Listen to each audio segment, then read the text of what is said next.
As the world marks International Workers' Day.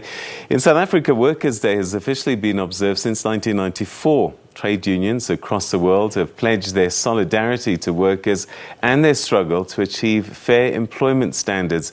Disability is one of the focus areas identified by the South African Human Rights Commission within its mandate to promote, protect and monitor the realisation of human rights in South Africa.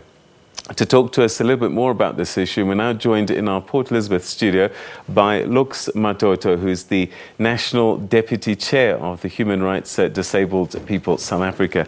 Thanks very much indeed for joining us on the programme, Mr. Matoto. Always a pleasure to talk to you. It's an important day, Workers' Day.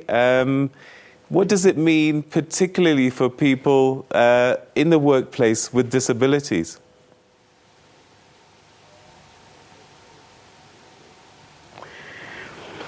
It means something like this because many disabled people remain on the unemployment list. Many remain unemployed. And the tendency has always been to focus on people not employed by government. But both the private sector and the public service have a responsibility to play in the employment of disabled people, and all of them are failing to meet the mere 2% that was set to be achieved by 2010. And now it has been increased to 7%, and disabled people remain unemployed. And those that are employed remain in the worst situation. And you know, when you look at the issues of employment of disabled people, you have got to juxtapose that with the issue raised by the SDG goal number 8, which speaks about decent work. Because when people speak about disabled people and employment, they don't speak to the issue of decent work. They just speak about employment. Even if you are a switchboard operator, you are just employed. And yet when it comes to other sectors, they speak content. They speak quality of work. They speak decent work. But for disability, whether you are doing whatever at what level, it does not matter. And many disabled people, as a result, you would find that if they are switchboard operators, they are probably going to retire in that job, in that post, or die in that post. They will never get upward mobility. So you're almost suggesting that people with disabilities are treated almost like a charity project, a quota that needs to be filled, but are not taken seriously as contributors in the workplace.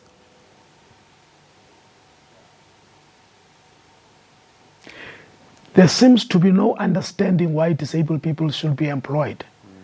That's why there's a disjuncture, because if there was proper knowledge and understanding why we should be employed, why is the diversification of the workplace important, at least people will then realize that disabled people don't merely need to be switchboard operators. I'm saying this because, you know, if you go to the workplace and listen to the stories of disabled people and listen to them as they try to get reasonable accommodation, in many places they are being denied reasonable accommodation. There is a lady who was asking for a reasonable accommodation. She does not have a wheelchair because her salary does not afford her to buy a wheelchair. And the wheelchair is important in terms of mobility. You know what she was told? That we will buy the wheelchair, you will leave the wheelchair at the workplace. You will find your way home on your own and do the work. Remember, the reason she needed the wheelchair in the first place is because it was affecting her getting to work. But they get her the wheelchair and they tell her, you will leave it at the workplace. Then what good is that wheelchair if it's at the workplace? And who is it for, by the way? It is for her. There's a lady who was at the Department of Health who needed to transfer to another department, same department. She was asking for a transfer. She was using JAWS, which is a software, computer software for her to be able to access documents. She was told that you will transfer within the same department without this reasonable accommodation that we bought for you. We will keep it. You will find another one where you go, you must apply. And mind you, she has taken more than a year to get what she already has. And she's moving in the same space, but she was getting terrible, terrible treatment. And we asked, who is going to use this thing? Then they say, no, it's going to be there for safekeeping, just in case somebody else comes and we employ somebody else. And we say, you know, reasonable accommodation is person-specific many a times. So it's not a kind of a one shoe fits all, you know. So those are the dynamics. Look at the number of disabled people who get disabled at the employment space. The first thing that employers think about is medical boarding, getting them out of the system. The situation of retraining is not even on the cards. So there is no clear understanding why we should be employed. We are just employed because there is a quota that was put in place. And remember, there is no recourse if you don't employ 2%. I'm saying 2% was supposed to have been achieved by 2010. It was not achieved.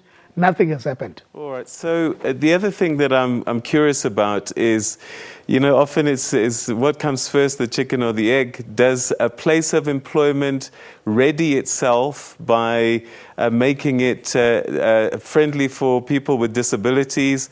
Or do they say, look, we'd love to employ you, but our work of employment, our place just doesn't make it friendly for people with disabilities? What should come first? Should all places of work, as standard, be friendly for people with disabilities?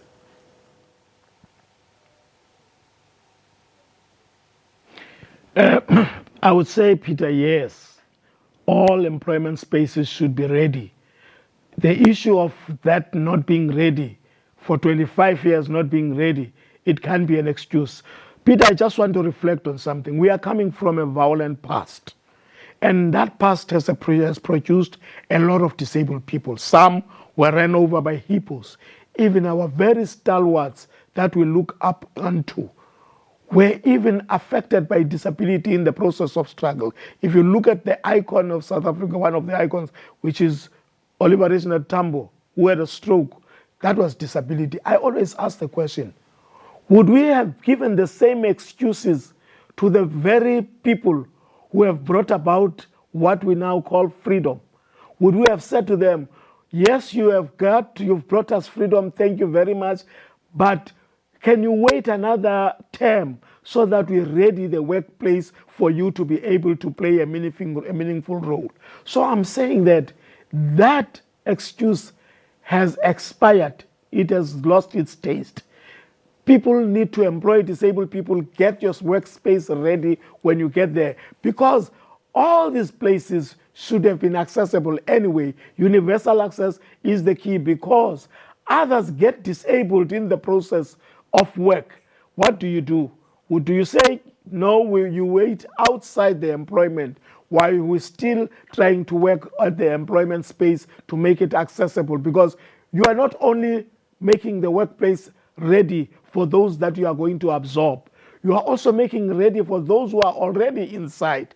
What happens when the worst happened? Because remember, the state of being non-disabled is temporary. It is only to be confirmed by death. So meaning that you can't safely say, I'm not going to be disabled for the rest of my life. You don't know that. We also don't know that. Meaning that makes the space ready so that when it affects you, when it affects somebody else, the space is already readily available to be used and utilized by a disabled person. All right. Looks Matoto, I wish we could speak on this a little bit longer, but we're going to have to leave it there. Thanks very, very much indeed for continuing to highlight these issues, and we'll be in conversation again, I can promise you, because I think we need to keep these ideas top of mind. Thanks so much for your time, and happy Workers' Day. All right, that was Looks Matoto, who's the Deputy Chair, Human Rights, Disabled Peoples South Africa, DPSA.